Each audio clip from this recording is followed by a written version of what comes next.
So Well, I think maybe we'll start at about 16. that makes sense. Yeah. Okay. All right. David, did you have a teaching for us? Yes, I do. I had a choice of poetry today. One of them was Thomas Hardy's poem about the lunar eclipses, which I saw last Tuesday night. And the other one that I think probably do that one next time. But the one I'd like to do today, I wrote myself, and I wrote it a couple of months after Wendy died. And it turns out that we are rapidly approaching the second anniversary of her passing, which was on September the 23rd, 2022. And now it is very close to September 23rd, 2024. And here is the poem. Each day I awake. Today is the day. I look toward her. She is not there. My heart goes on, but do I care? Will anything let in a ray? The night is dark. It is dark as coal. The sky is stars from west to east, from south to north, just like a feast, a pill heaven sent to calm my soul. A telescope stands. It stands and waits for my eye. It asks just one brief look, forward through space like an open book, and backward through time, open wide, to gaze. I see a star. Why is it there? Lapis philosophorum, philosopher's stone that strikes the night. It ushers me home as part of a pattern. To learn, I dare. But reason not. General relativity, gravity's geometry, no speck of thought, no idea works, no system bought, a space-time crash to save its dignity. She's a part of me, a beam of light among the stars, in the sky a plant. Not there, but there, my soul enchant, from grief to joy, all through the night. Thank you, and back to you, Rabbi. No, thank you, David. And that's beautiful. Thank you. Beautiful. And we miss her too. I know, thank you. Thank you for saying that, Rabbi. Okay, so please join me in the bracha. Baruch atah Adonai Eloheinu melech haolam, asher kishanu b'mitzvotav v'tzivanu la'asok b'divrei Torah. Amen. We have the privilege of studying Torah, busying ourselves with Torah. So okay, so if the agreement is that we'll go to Numbers chapter 11, and we'll go to 16, right? Moses has been complaining to God. Not so the people complained to Moses, Moses complained to the God. All right. Do we have a reader? Yeah, I would be happy to start. Okay, Professor. Okay, and the Lord said unto Moses, gather unto me 70 men of the elders of Israel, whom thou knowest to be the elders of the people, and officers over them, and bring them unto the tent of meeting, that they may stand there with thee. And I will come down and speak with thee there. And I will take of the Spirit which is upon thee, and will put it upon them, and they shall bear the burden of the people with thee, that thou shalt bear it not thyself alone. And say thou unto the people, sanctify yourselves against tomorrow, and ye shall eat flesh, for ye have wept in the ears of the Lord, saying, would that we were given flesh to eat, for it was well with us in Egypt. Therefore the Lord will give you flesh, and ye shall eat. Ye shall not eat 1 day, nor 2 days, nor 5 days, neither 10 days, nor 20 days, but a whole month, until it comes out of your nostrils, and it be loathsome unto you, because that we have rejected the Lord, that ye have rejected the Lord who is among you, and have troubled him with weeping, saying, why now came we forth out of Egypt. And Okay, Moses, okay, thank you. that's at 20. We went through 20, right? Yes. Okay, I'm trying to follow along with two different translations and a Hebrew text. Okay. I remember one of my professors in Tanakh, especially Hanan Brichto, who said, whoever was reading this, you had to try to remember what Moses's mindset, I guess, is, and then also, what God's emotion is. Is God angry, impatient? Is God trying to be supportive and empathetic to Moses and the people? And whichever voice you kind of hear in your mind when you're reading, when you're studying this, it affects the way that you read it, and just the tone of your voice as you're reading, whether it's a supportive, merciful God who's kind of reassuring Moses that everything will be okay, or whether it's God who's saying, Dayenu, right? Enough already. Here, I can promise you this and promise you that, but where are we now?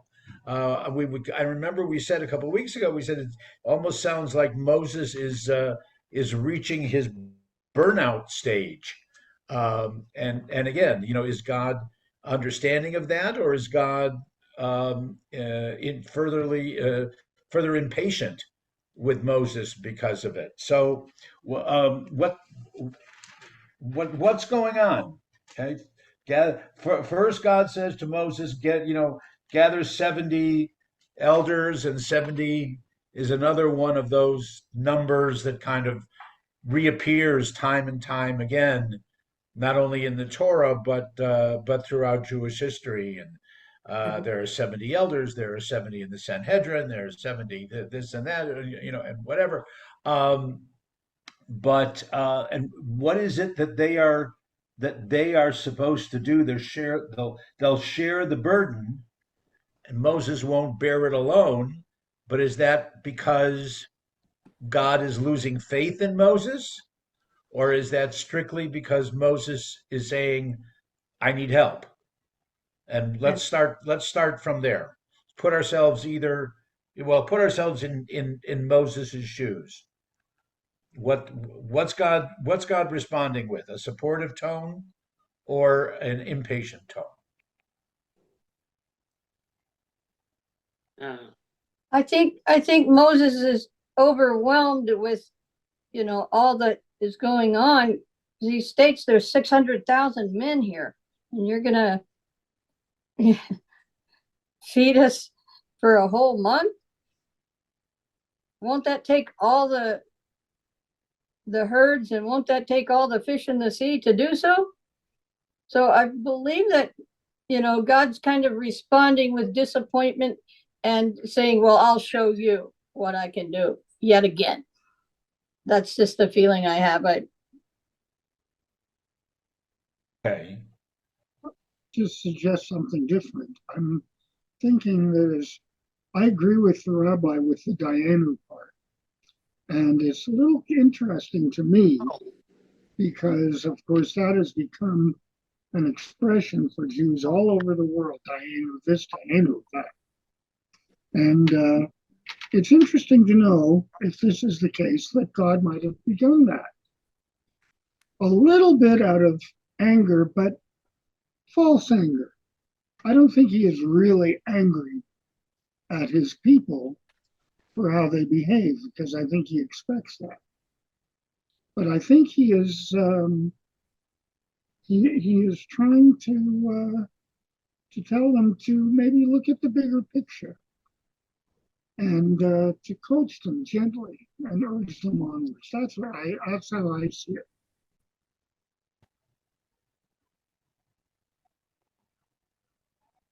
Well, I'm wondering if God is is this a private conversation or yes, is this a public conversation? it's a private. Um, and is this kind of validating God's that God's still offering protection to the people and sustenance and whatever, or is is this just God reassuring Moses? Is God? We really don't know. At least I didn't. I don't see it necessarily. Is God speaking? Is God speaking to Moses and the elders and those 70? Who that's now his council of elders? What role are they playing?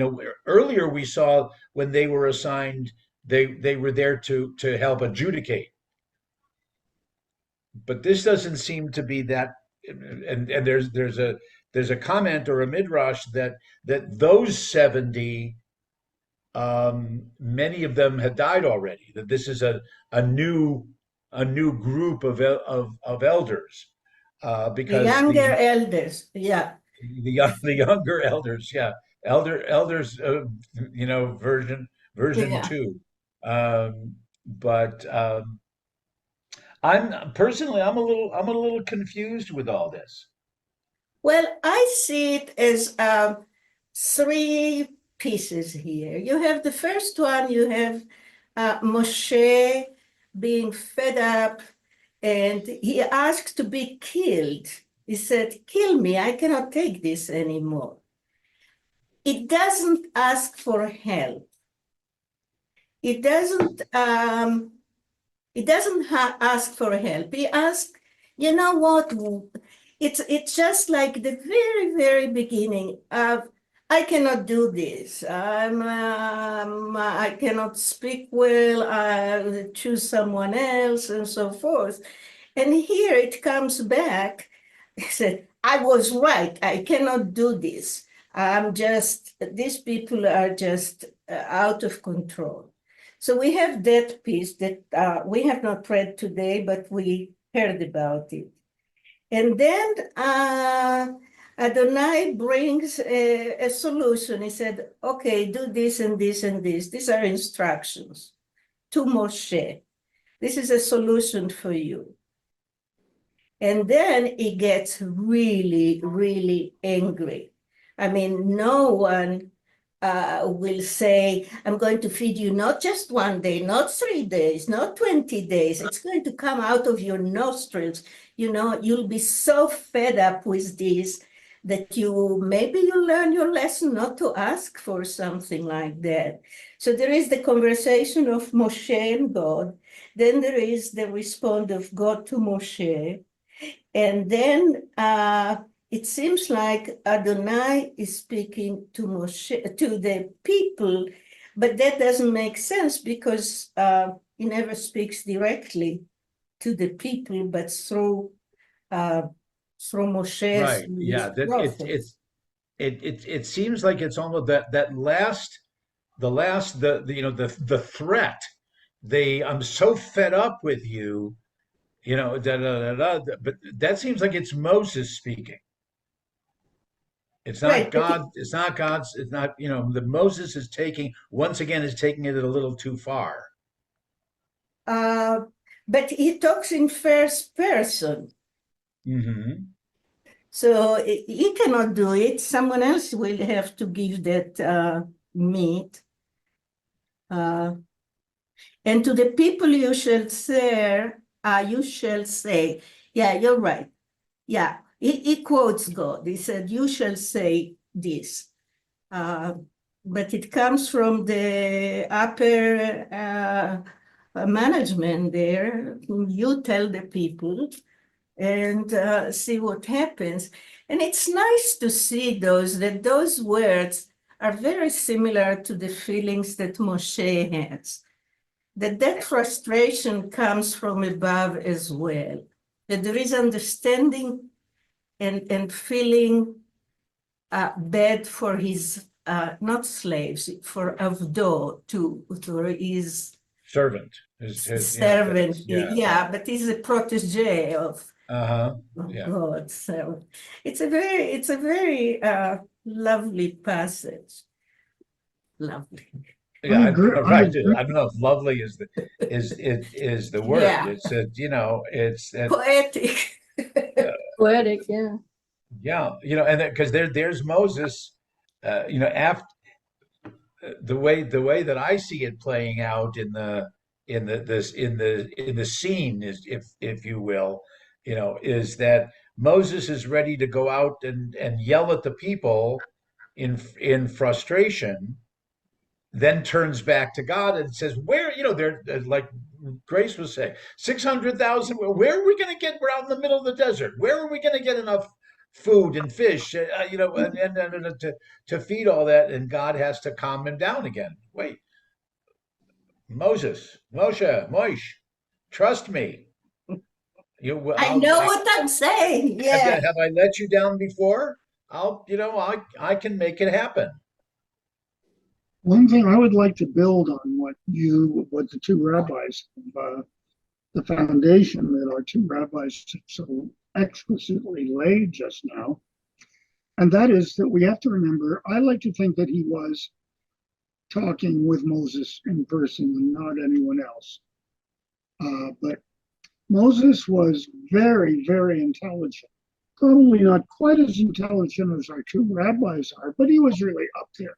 Taka, thank you, David. But The other thing is that Moses and God really knew each other because they were talking all the time, all the way from the 40 days and 40 nights twice up on Sinai.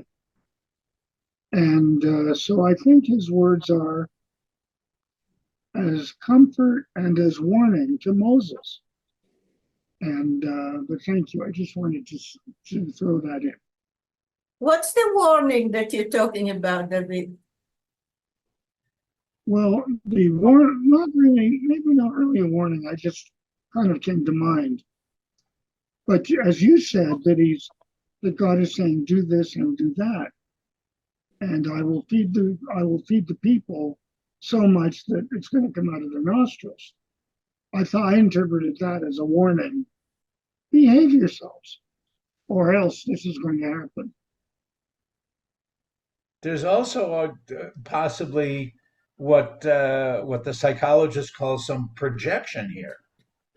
That Moses is kind of relating the words, and he's attributing them to the people, the complaining and the whining and whatever.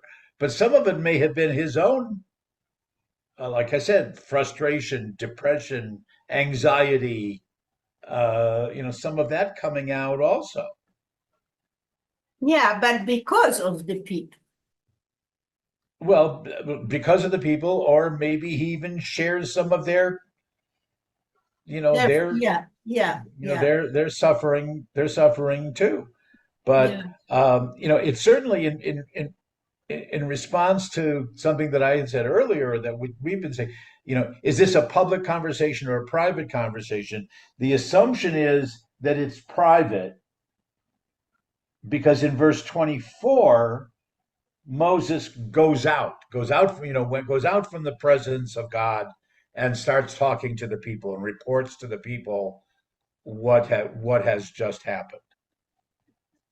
So that leads me to think that it was a private encounter as opposed to a public one.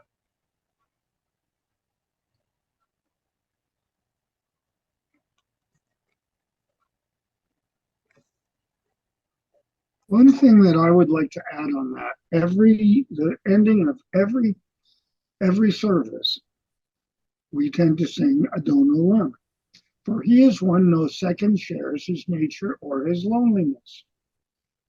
God is extremely lonely. And I like to think that he put us here so that he could be here with us himself and be less lonely, to be a part of us.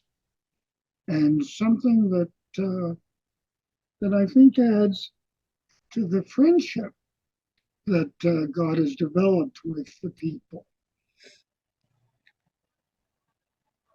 Uh, uh, Expand upon that a little bit with the friendship with the people.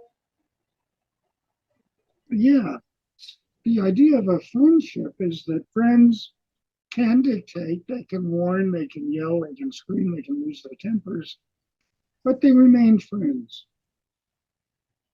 It's just a thought. Okay.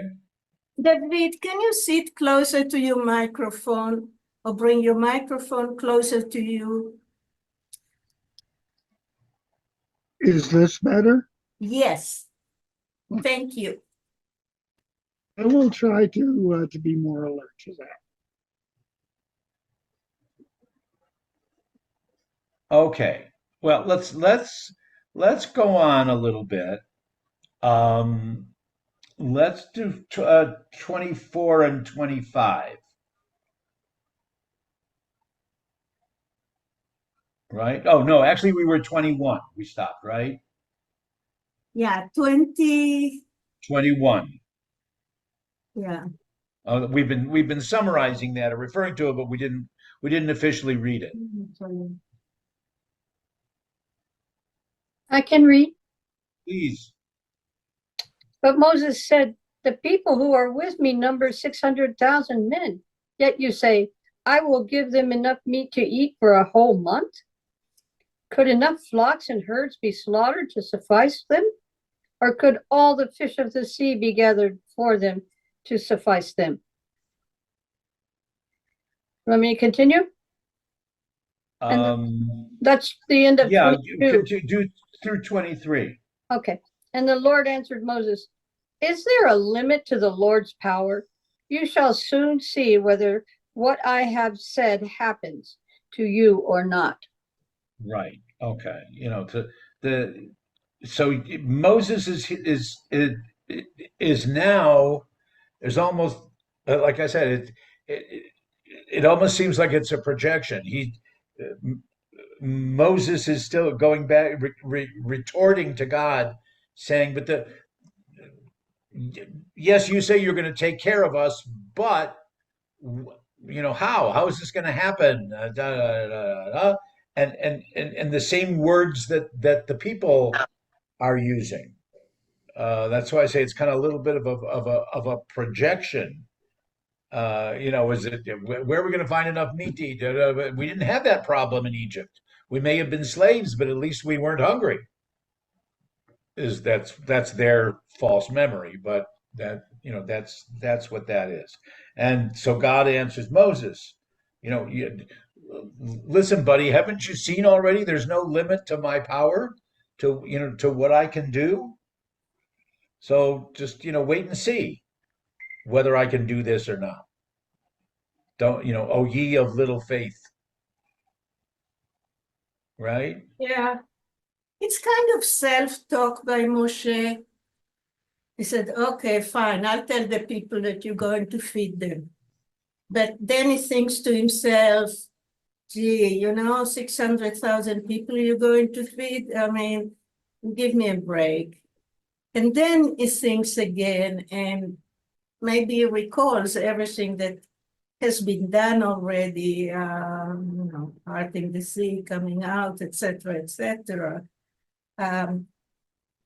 Because for me, it is that kind of inner conversation that might come and said in that response, just remember that I can do whatever it's needed. There's a nice it's mentioned in the Eitz Chaim, but there's a nice little commentary, a little perush on that God says, I will come down and speak with them. I will come down and and support them through all this. Recognizing the perush is that recognizing that the people have lost all of their ability to rise up. Therefore, God is willing to come down a little bit further and make sure that the covenant, or what David was saying, the friendship doesn't break entirely. If God needs to come down a little bit farther because the people can't raise themselves up for whatever reason, it's a nice little Yeah. homily there. I'll meet you halfway. Yeah. Yeah. Well, maybe Yeah. even more than That's a halfway if very nice. necessary. So we Right. see here that the people have not developed much since they left. We were saying it's like children, and one more reason to destroy them all because they are very vague. Yeah. Oy vey. Well, we don't have oy vey in here, but not that I've seen. Okay. So now we're going to see God says, and you'll see whether what I have said happens to you or not. Whether okay. Then we're at 24. Grace, you were reading, right? I was. Okay, 24. Moses went out and reported the words of the Lord to the people. He gathered 70 of the people's elders and stationed them around the tent. Then the Lord came down in a cloud and spoke to him. He drew upon the spirit that was on him and put it upon the 70 elders. And when the spirit rested upon them, they spoke in ecstasy, but did not continue. Okay. What does all this mean? Explain it to me. I don't get it. Right. Oh, I was hoping that you would get it, and you can explain it to all of us. I'm a little fuzzy there, because he's always used Moses as the conduit, the mediator, and now Right. set this essence of himself into a cloud among them, the elders. Do we need to read on to get it clarified? I'm just Well, reading on will help a little bit later, but let's see if we can set the stage for what is going to come next, and what they're talking about. Okay, so exactly what's happening. God comes down. Moses gathers all the in front of all the people. They're all eyewitness to this. Gathered the 70 elders that God had told him to bring together. God comes down and draws upon the ruach, that's the spirit, as opposed to the chokhmah, the wisdom, right? God takes of the spirit, or it's the same source for the word inspiration, if you will, that was on Moses, and now places it upon all of the 70 elders. And when that happened, it says I think we had the English was they spoke in ecstasy. I don't know if anybody else has a different translation at the end of 25. But when the Spirit rested upon them, they prophesied. they prophesied. It's the word there is prophecy. Okay. And then but did not continue. So it was one time. They what? It was just one time. Oh, so they spoke once. Yeah, and then they didn't continue. And then they didn't continue. Okay. It says, Stone says, what does it say? When the Spirit rested upon them, they prophesied, but did not do that again. But never again. Yeah. Okay. V'lo yasaf Yosifu. So they had one moment of again, one of the words is ecstasy, one of the words is prophecy. They had one special moment of recognizing that God's Spirit, a special spirit, a unique spirit, a Holy Spirit was upon them. They spoke. We don't know what they said, but they spoke, but only that one time. It's very convoluted, this thing. Yeah. It takes some of that spirit from Moses. It says mean. So it takes some of that, or I don't think it can say like the one that Moshe has. I don't know. It sounds more like from, as if it's one thing and it gives them some of that. But what did they prophesy? Well, that's obvious. That's one of those. It's one of those verses that, and in you know in the words of what the Midrash says is Darshuni. Yeah, Explain it to me. What yeah. there's something missing. We don't know that. It's like there's a gap in the script. A comment. Something's left out. Go ahead, Grace. So the beginning sentence in verse 24, Moses went out and reported the words of the Lord to the people. Yeah, all the previous conversation. Right, the conversation that he just had, Right. individually, he reported. So what do you think their response would have been? What would, so this mediator comes up and tells me, you're going to lose 175% of your overall income. What am I going to say? What am I going to feel? What am I going to think?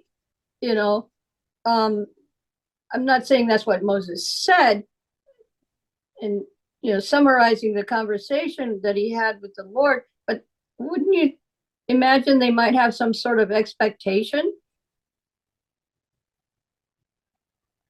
There might some expectation, or Yeah, expectation, but not realizing that they're going to gather together these 70, all 70 of them, and then be endowed with some kind of unusual spiritual experience. right? Yeah, yeah. Kind of like um it's a ceremony. It's a ritual, and okay, it's like we're welcoming we're welcoming new citizens into the country. And you raise your hand and you say the Pledge of Allegiance, or you make a vow or something like that, that all the people. I can see that being the scene or the scenario that here are the 70, and they've just been inspired in however that seemed to all of them, and they then spoke together. They said something, and again, there's a question of prophecy. Prophecy is not fortune telling in the Torah. Okay, prophecy is speaking on God's behalf. So my assumption is that there was this. I see it as a ceremony, and after was some kind of acknowledgement that God's spirit, which had been only upon Moses, was now shared among, taken not totally from Moses, but was shared now among the 70, and they then all responded, and maybe it was a mystical kind of moment. I don't think it was anything that they had prepared for and they had to memorize, a phrase or a vow, but that miraculously they all wound up speaking in one voice, all 70 of them, and said the same thing. And that's the image, that I see. And we pick up on that later on in Jewish literature. I don't want to say history, but in the literature and the legend, there are times when 70 scribes or 70, Right. same number, The 70 scepter, rabbis or scepter whatever, something. or 70 translators Right. are all isolated for a year, and then they come back out, and miraculously they all have the exact same word for word translation, for example, of the Hebrew, or or something like that. So it sets a tone for an image that the Israelites were familiar with later on. That God, that God can do this multiple simultaneous miracle of inspiring 70 people to all say the same thing. We just don't know what it was that they said. But Oy vey. sorry, Grace, go ahead. All 70 of them went, ooey vey. Man, But Yeah. it says clearly. Well, I don't think they said oy vey. I think they may have said No. something more like what the people of Israel were said to have responded at Sinai, of Na'aseh v'nishma, that what we will do as we hear, et cetera, something like that. Miri, please. Well, if I go back to verse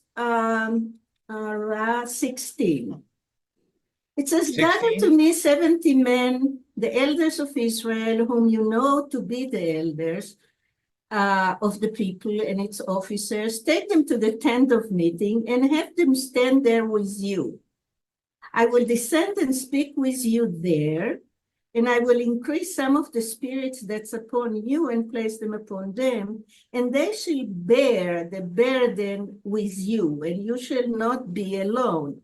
And then now we're talking about these prophesies, and as if it's another job. It's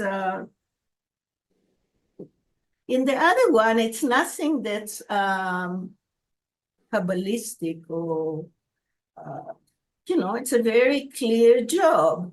They are going to stand with you there and help you out. And here it says, it talks about giving him the Spirit of God.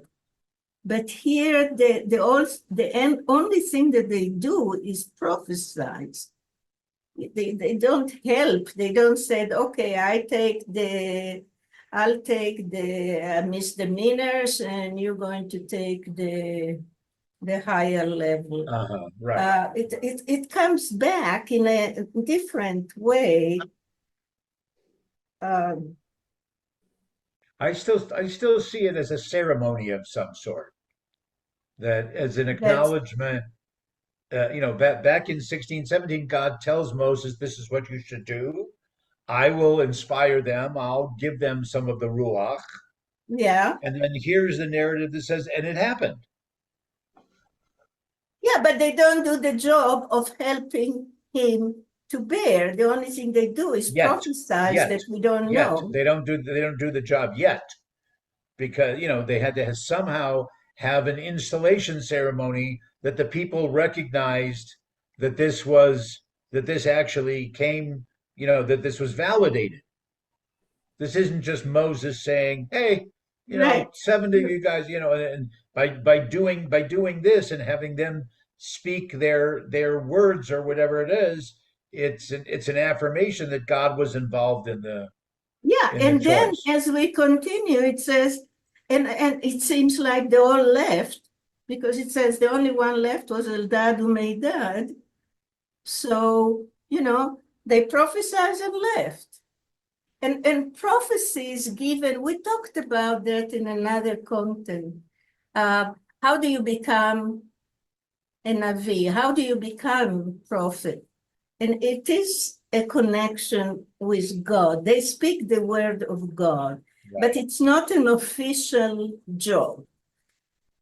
But here it's like, they got the Spirit, and immediately they thought that now they are big machers. I don't know. But they leave. After the first nevuah, they leave. When you how you become a prophet is up to the people.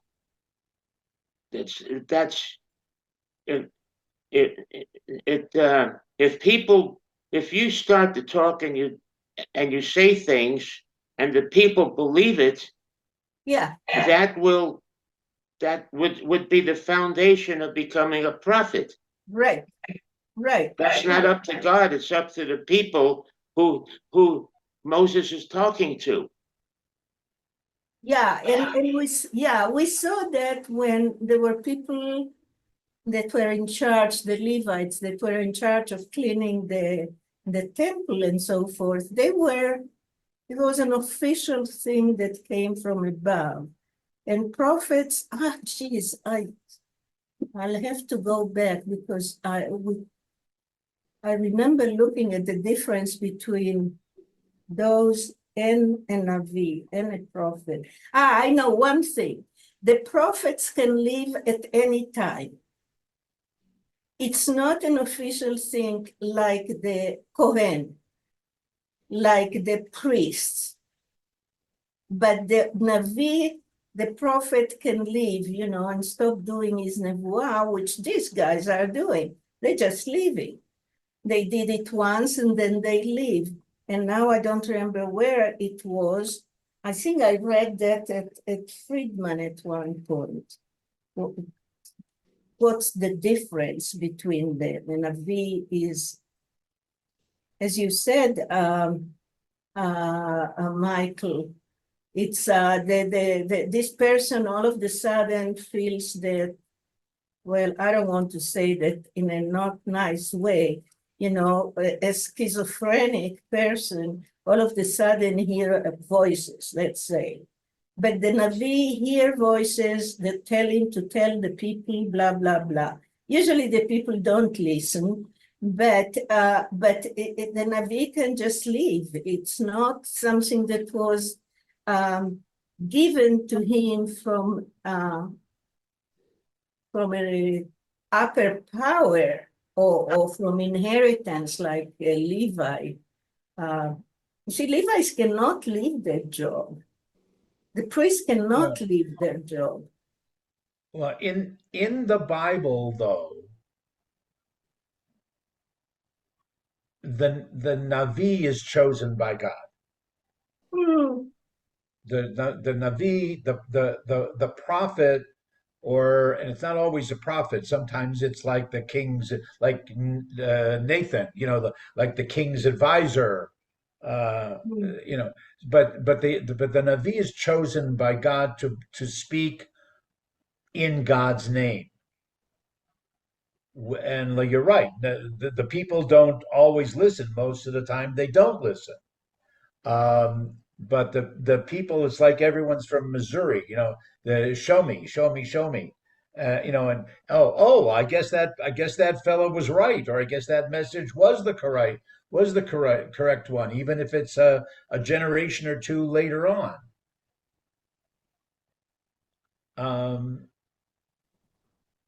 So the 70 who are given the spirit, and I guess that means that they're given the qualification. It's not a skill. It's that they're qualified to speak in God's name. Whether they actually do or not is another story. It's a different case and a different structure than those who were appointed because of their wisdom earlier on, for like you were saying, like the judicial system, like you were saying, that these people were responsible for misdemeanor, these people would be responsible for felonies and whatever. We're just not sure. There's so much that's missing here from the details. It must have been very obvious to the people who were participating, but that's a few thousand years ago, and my memory isn't that strong. Oh, come I on. think I would have to revise after listening I would have to revise my position of what I said. In what Uh, way, Michael? I certainly wasn't meaning to contradict you, but no, what do you mean? no, of course not. No, I don't take it that way at all. But listening, when I said that the people will choose the prophet, uh, I would say after listening that God actually will choose the prophet, not the people, because God will chose Moses, and God said to Moses, "Well, will the people won't listen to me?" God said to Moses, "Yes, they will. You go and talk to them, and I will see to it that they will listen to you." So that's what I'm getting, and that's my revision. Okay. That to me myself makes a little bit more, a lot Okay. more All right. sense. We haven't come to the story of Korach yet in in this study, right? No, Okay, yeah, because with Korach, we're going to find that where actually they leave it up to God. The people Moses and the people leave it up to God. Okay, which one of us is your true chosen leader? Is it the people seem to be making their choice, but that's not necessarily God's choice. But again, affirming what Michael is saying, that's not necessarily a choice of a prophet. That's choice of a leader. So, okay. All right. So now, whether we totally understand it or not, but if we move on to 26 through 30, this is like kind of an addendum to the story that we've had so far. We lost David for a minute or two. Grace, you want to go ahead and read some more? Yes, As a 26? correct. Two men, one named Eldad and the other Medad, had remained in camp, yet the Spirit rested upon them. They were among those recorded, but they had not gone out to the tent, and they spoke in ecstasy in the camp. So they got touched by the Spirit in the camp and not in the tent, right? Well, okay, let's identify that. What do we think that means? Okay. Maybe it wasn't just contained within um, the 70 officials. Um, if they're not within the 70, then why why if they're not within the 70, why are they chosen for to be inspired, let's say? Okay.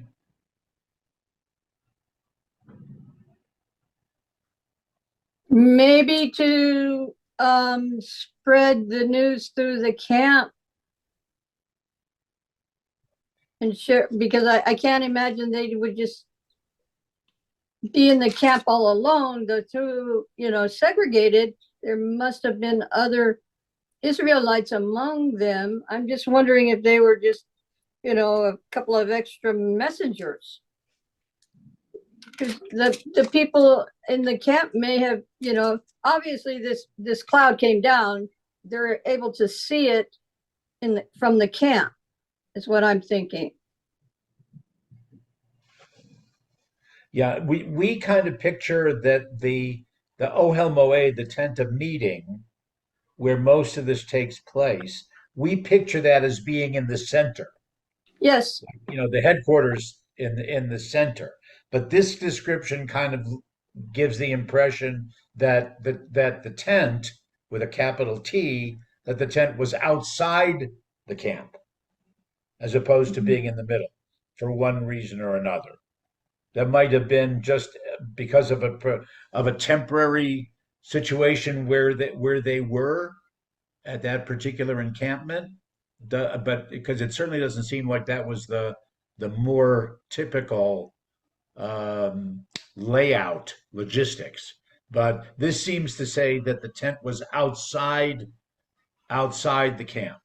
Okay. Yeah, The I don't know if anybody else wants to jump in yet, but the commentators kind of remember how there are different commentators that also we mentioned this a couple of weeks ago also about the two sons of Joshua, Yeah, Nadab and Abihu. So here are Eldad and of, Medad of Aaron. Yeah. that some of the commentators see them as being really hesitant. They didn't know what was going to be happening, and they said, we're going to wait. We're going to wait and see. They knew that they were in the 70, but they didn't understand exactly what that was going to mean. All right, and so they said, let's wait and see what happens. Okay, then there's another stream of commentary that says they understood what was happening in the form of that they were going to be given special leadership power, prophecy power, but the two of them felt overly humble. They didn't feel that they were qualified. And so that's why they held off. They didn't go out to the installation ceremony, if you will. That's why they're in they remained in camp, so to speak. There's those. That's the way that commentators are split. That two of them that these two are that Moses had given them special. There's a whole big thing about it that Moses had given them a special job beforehand for one reason or another, and so that's why they were away, or because they were reluctant to take on this new responsibility, or they were too humble, or because they were very cautious and wanted to wait and see what it was going to mean. But we don't know any. This is the first time we're introduced to the two of them. We really don't know Yeah. anything about them or anything in their background. Were they related? Were they best buds? Were they a romantic couple? We don't know anything about them. And they were not mentioned when they talk about from each tribe, these are Right. going to be, yeah. Right. But it says that they were back to Vin, that they were recorded. Perhaps it was written that they are part of these guys, of the 68. Otherwise, what does it mean? And they were in the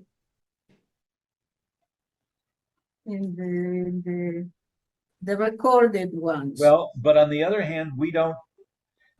There could be something totally unrelated.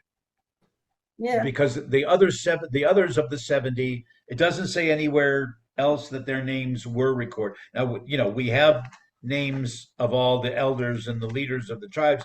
A couple of weeks ago, we had all their names and identities. Yeah.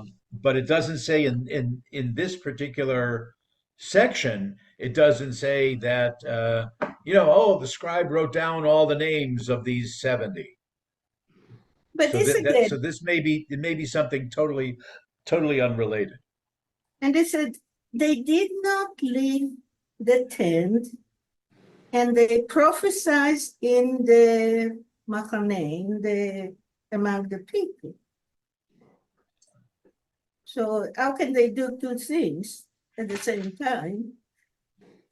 If they are still in the tent, they cannot go among the Machane, the rest of the people. Well, then we have to go on. Then we have to go on with the story.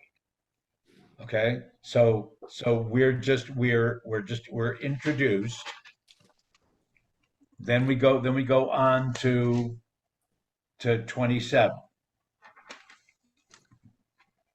a youth ran out and told Moses, saying, Eldad and Medad are acting the prophet in the camp. And Joshua, son of Nun, Moses' attendant from his youth, spoke up and said, "My Lord Moses, restrain them." But Moses said to him, "Are you wrought up on my account? Would that all the Lord's people were prophets, that the Lord put his spirit upon them?" Moses then re-entered the camp together with the elders of Israel. Okay. So a youth, as opposed to one of the elders, right? A youth in his exuberance, trying to win Moses's favor, right? Yeah. A youth runs to him and says, "Hey, Eldad and Medad, who weren't part of the ceremony, they're over there prophesying. They're over there acting like prophets, but they weren't part of the ceremony." Okay. Joshua, Yes. who is Moses's, right-hand man, tells Moses to stop them. The others, whether it's 68 of them or the other 70, we were told that they specifically stopped, right? They only said one thing and then they stopped. These guys, Eldad and Medad, are still talking, are still prophesying. But why do you say that they were not in the ceremony? They were inside the tent. Because it said that they had not gone out to the tent. They remained in camp. The Spirit rested upon them. Velo yatsu ahola. Isn't that they didn't leave the tent? That's my understanding, is that I don't understand. They didn't go out to the tent, which I said before. In this case, the tent was outside the camp. So Okay. they're in the camp. They didn't go out to where this whole big ceremony was taking place. They were still they still received the inspiration. Right. Okay. Even though they weren't at the In the at list. the ceremony. The ceremony being where the newly inspired prophesied or spoke or said their vow or whatever it might be. And where that took place, not in the tent? In the tent, but the tent was outside the camp. Right. So they did not leave the tent, so it means that they were in the tent. No, they didn't go to the tent. Ha'ohala with the la at the end means to go toward. Oh, so you're saying that instead of yatsu, you say they didn't. Yeah, not Yatsu. not min ha'ohel, but to the tent. Okay. So they started prophesying in the camp. Everybody else was outside the camp. Because the tent was outside. Right. Well, again, for whatever reason we don't know. That's not really explained. Okay. All right. So they're doing what the others did not do. They're now prophesying in the camp. Everybody else, all the important people, are outside. So that's why a youth had to run to Moses and tell him what was going on.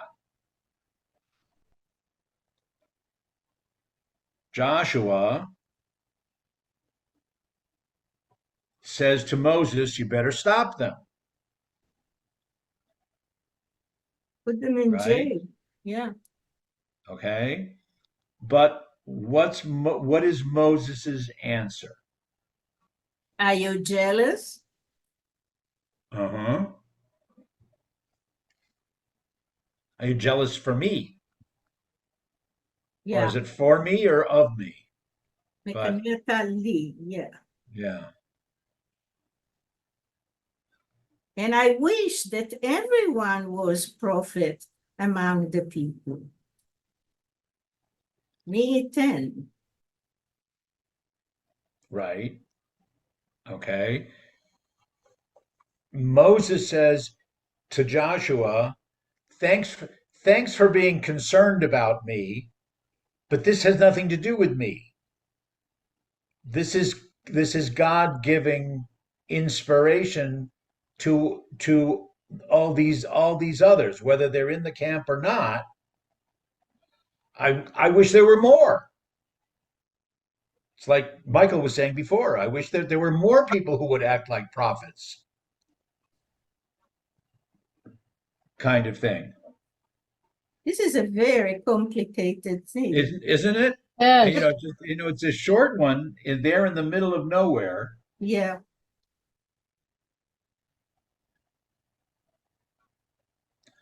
And that there is something that it's Wouldn't it be better if all God's peoples were prophets? right, right.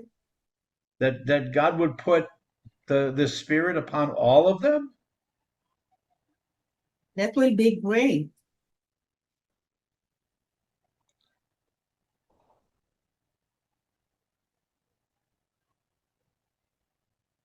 Okay, and then come the meat Okay. again. Moses has a different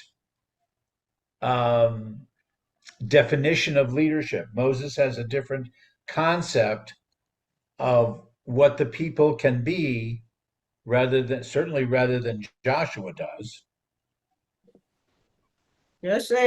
Joshua is the warrior. Right, Joshua is the military man. Yeah. Very concrete.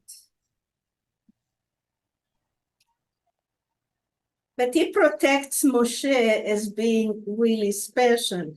So you cannot say that the other people of Israel are also special. Special is only one. It reminds us from politics, different, above. Uh-huh. So he supports him, he fights for him. And now comes the meat. And now what? Comes the meat. Now comes the meat. Right. Okay. So Eldad and Medad do not get punished, right? Right. Everybody comes, all the other 70, the newly ordained prophets all come back into the camp. And then the wind comes. we go back, so we're not really sure why there was this interruption in the story of the people complaining. It's like, before you eat dinner, we're going to tell you a story. Yeah, just like in Pesach. Yeah. Uh-huh.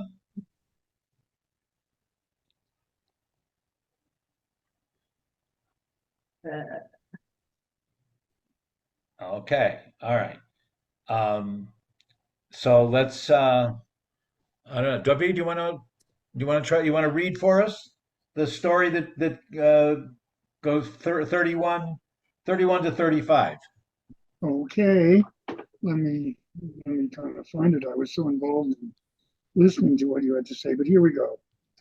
And there went forth a wind from the Lord, and brought across quails from the sea, and let them fall by the camp, about a day's journey on this side, and a day's journey on the other side, round about the camp, and about 2 cubits above the face of the earth.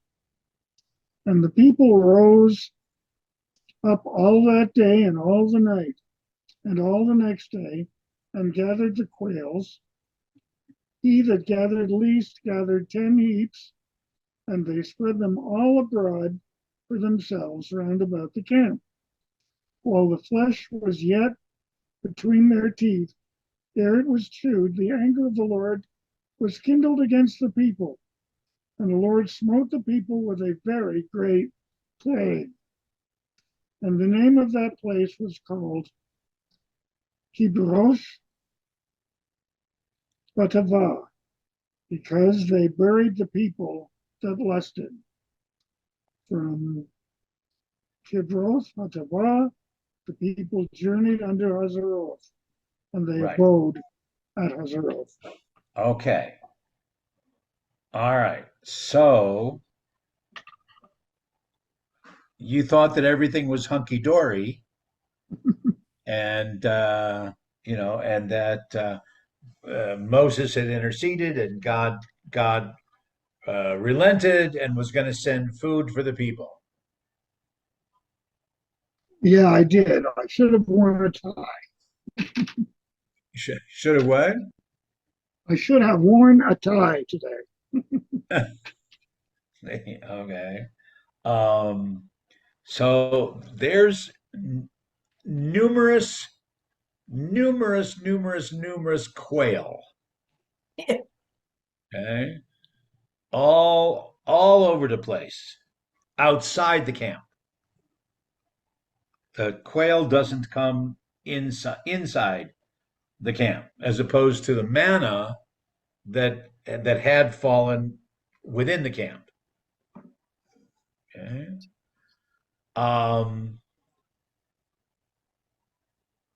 So what happens?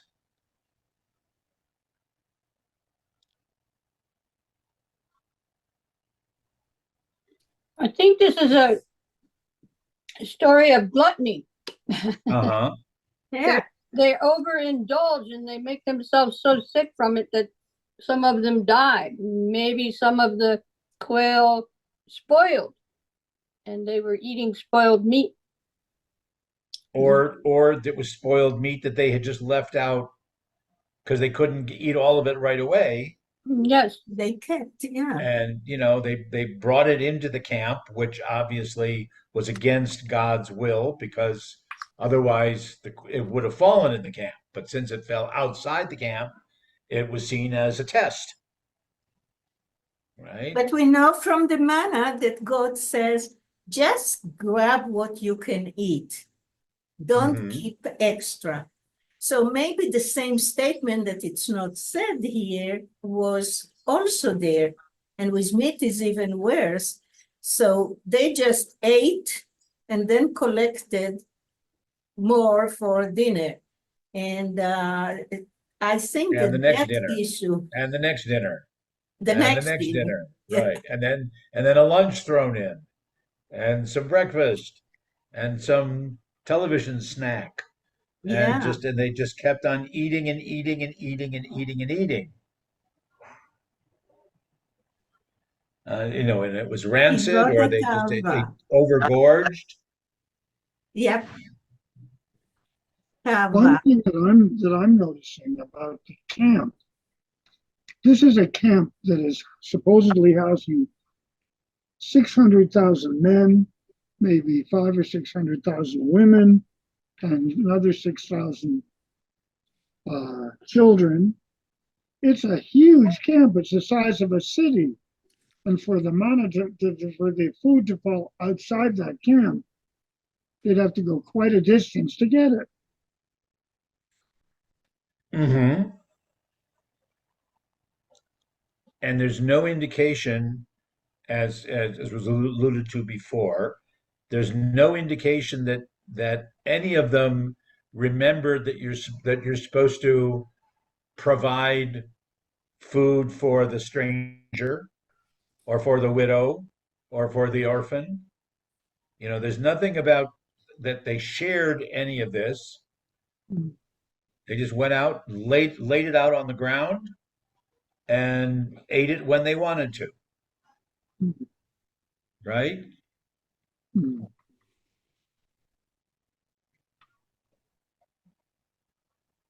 But they were given the meat to eat. So they were eating it. So why punish them now?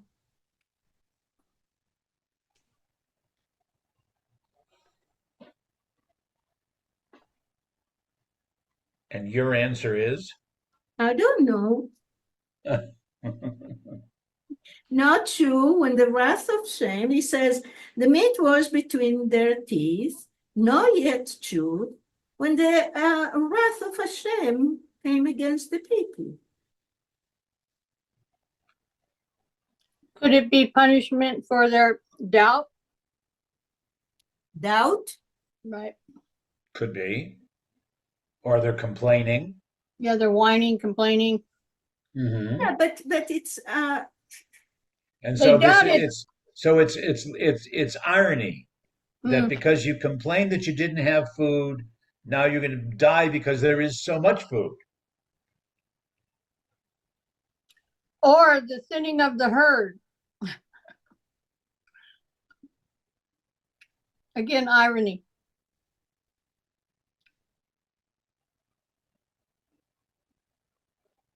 Okay.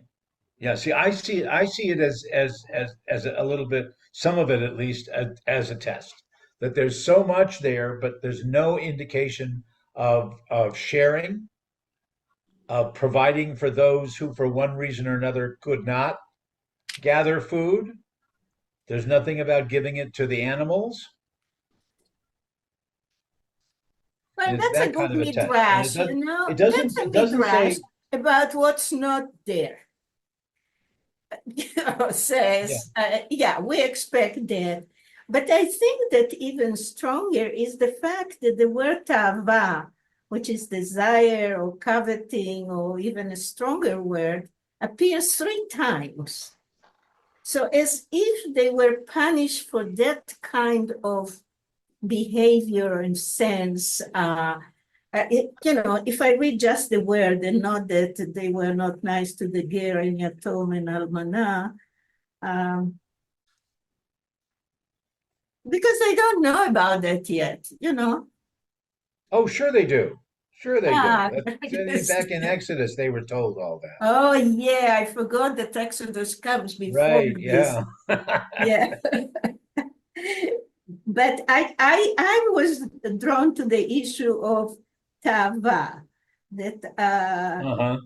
Yeah. תאווה כי שם קברו את העם המתאבין, התאווה נשוא העם. So it seems like what Grace was mentioning, that it became one of the sins, the gluttony. Yeah. Turn this off, excuse Now, me. and it doesn't say, how many died. It says it was a severe plague, a dire plague. Yeah, איתה, And the ויחד and the אדוני, and the מכר place בה. Yeah, was named, because of, graves of the lusting, or the lust, gluttony, yeah. or whatever.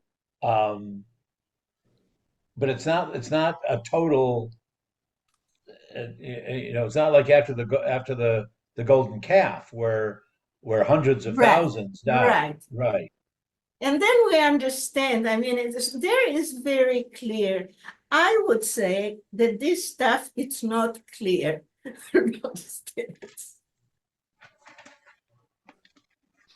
Because they were complaining, they wanted meat. He gave them meat, and when they're still eating, he gets mad and hits them. So, destroys.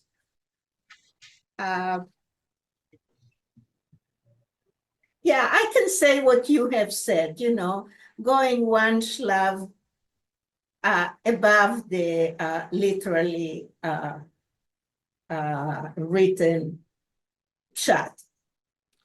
So I'm willing to buy what you say, Rabbi. Okay. Thank Okay. Thank you. Thank you. Uh, all right. Well, Michael has his eyes. So I'm going to ask the question. Chapter 12 is a very famous and very important story. Yeah, I wonder if we should wait till there are more of the regulars are back with us I would next say week, so because, in deference and respect. it's very, a lot Uh, of questions will come out of that. yeah. Yeah. Okay. So well, let's do that. Um, Well, we can take a couple minutes. Does anybody have either a thought, a question, a comment, a sermon? I have a sermon. No. You have a sermon? Yeah, working on the But sermon. one thing that I keep thinking about is why less and less people are coming to this wonderful part of the education part of a temple, of a synagogue. For me, it's central. So can we advertise or something?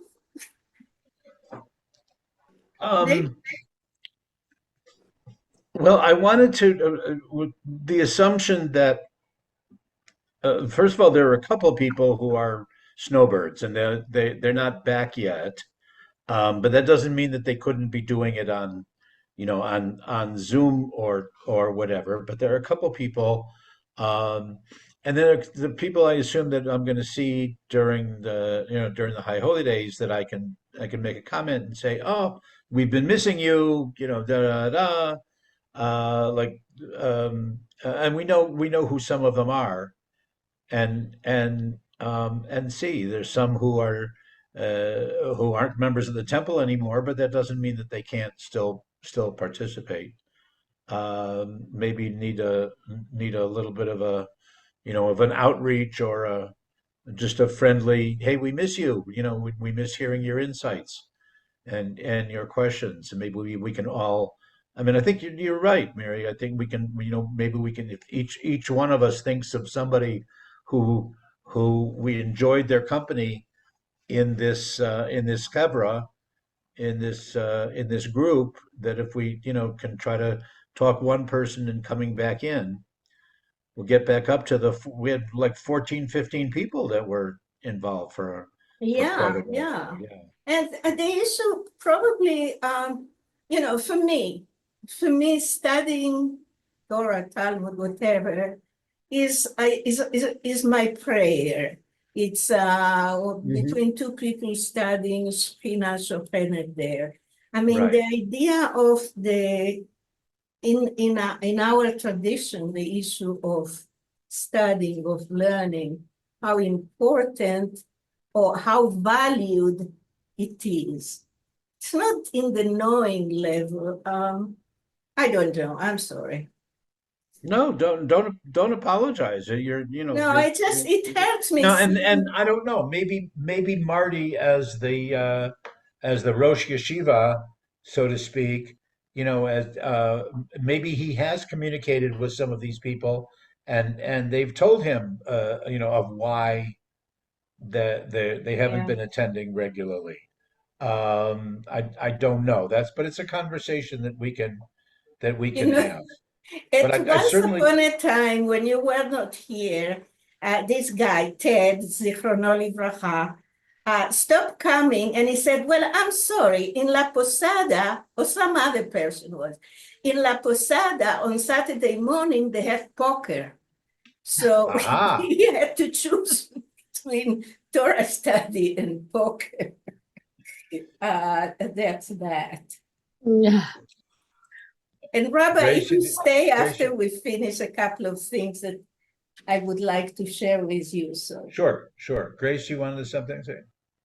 Just a question. Remember Pastor Bruce?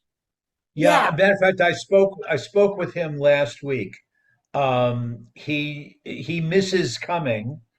He says, don't take anything personally about it. He's just he was traveling a while. It was with family.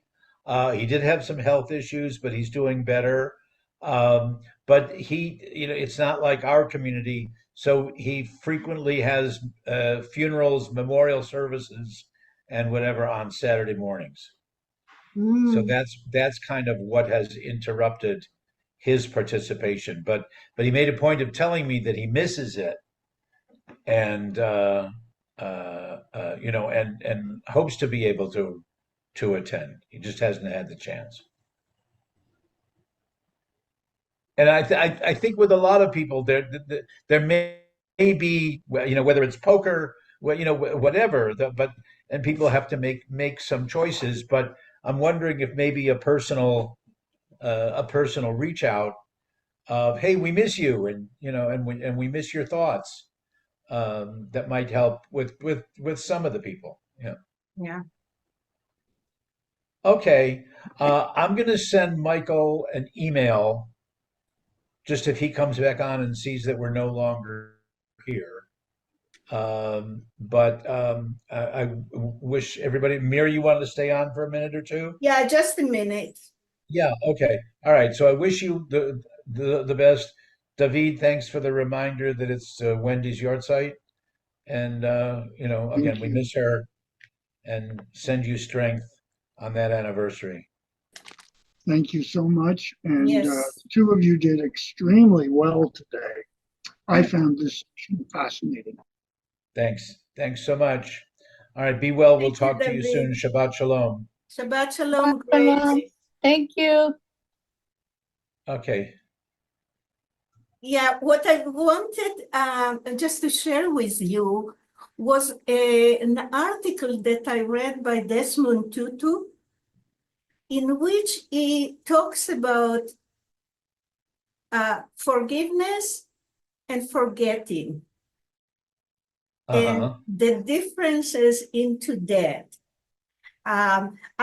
It's a very well written, and it made me think quite a bit about the difference that it takes one to do this and to do that. I think I've seen it. I think I have a copy of it somewhere. So Okay. yeah, Yeah. because for young people we ask to forgive, but Right. then the issue of forgetting is a very powerful. You ask Michael and he'll tell you the big Oh, one, yes. forgetting. Right. Yeah, Right. but it was interesting to me. If I had to write for Yom Kippur, I think that would be. I'm not telling you what to do. No, I know what I know. I already But the I think that it was a good way of thinking about that's the lovely. issue Yeah. of Right. forgiveness. Right. Okay. Appreciate that. Thank you Appreciate that. very much. You're welcome. We'll talk to you again soon. Shabbat Yes, shalom. bye.